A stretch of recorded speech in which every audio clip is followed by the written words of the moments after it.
And this is a Fox News alert now on that $900 billion coronavirus aid package now heading to President Trump's desk for his signature. The package provides $600 direct payments to the American people and extended unemployment benefits. But the massive bill did not escape harsh criticism from some lawmakers, 59 of them. Nearly all Republicans did not vote for that bill. One of them joins us now, Texas Republican Congressman Brian Babin. And Congressman, good morning. Welcome. Why did you cast a no vote? It was a no-brainer for me. There was certainly some good stuff in there, but the process, this is not the way our government is supposed to be working.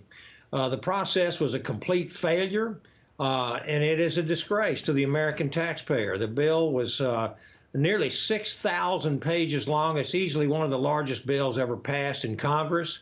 In fact, it was so big that the printing presses broke down at the Capitol. And the computers crashed. And so that further delayed our ability to even actually see the text.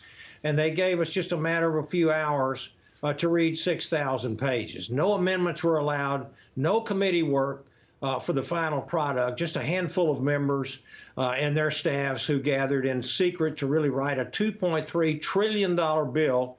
And the rest of us could just take or leave it, and to do so in less than 4 hours. I believe it was irresponsible to my constituents and the rest of the American taxpayers, and to vote on something of that magnitude and not know the details of it. Congressman, as we all know, Democrats blame Republicans for holding this up. Republicans blame Democrats for not getting this done, as Lindsey Graham said back in July. How did we get to this point? I mean, we're almost 10 months into this pandemic. Well, you know, I'm going to, of course, anyone who's on the other side of the aisle watching this program might say, yeah, well, he's just blaming the Democrats. But listen, Sandra, Ms. Pelosi and her team had every opportunity.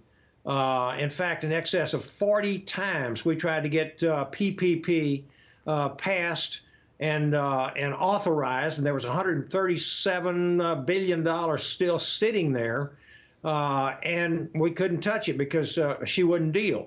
And so now we have, but it was done at the last minute behind closed doors. And as I said a second ago, that's not the way to run a railroad.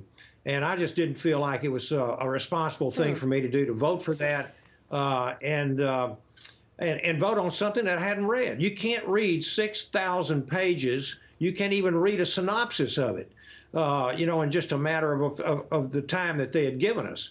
And I had actually made requests to have certain items put into it.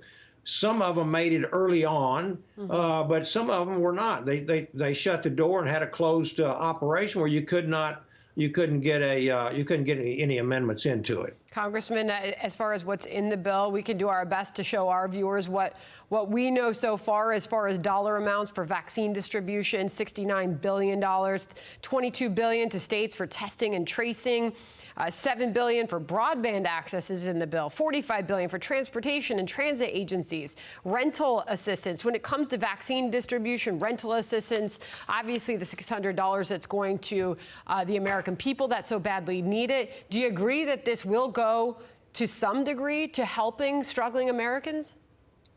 Absolutely. Absolutely. There was some good stuff in this bill, but there was also climate change. There was a reduction for ICE funding. You know, we've got a wide open southern border that the president has done an amazing job trying to control without any congressional help, and to cut ICE, you know, by $431 million is just simply not a good thing. There was also some gun control in there, background checks, money for that.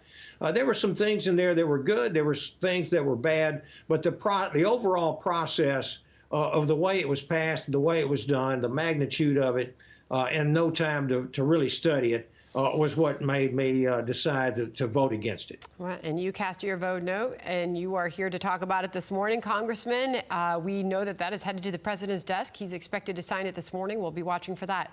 Congressman, appreciate your time this morning. Thank you.